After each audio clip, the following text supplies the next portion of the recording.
Nano CTT. Okey, yang ni Ini fuel injector cleaner. injector. Kalau minyak confirm dah akan timbul. Oh, dia timbul. Ah. So mendalam ni tak sama tau geng. Tak sama. Ni lain.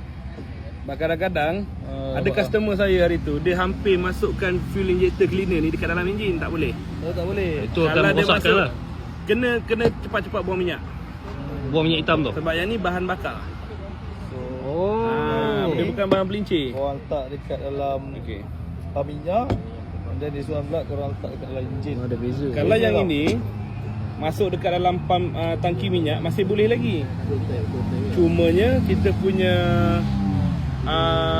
fuel pump dengan kita punya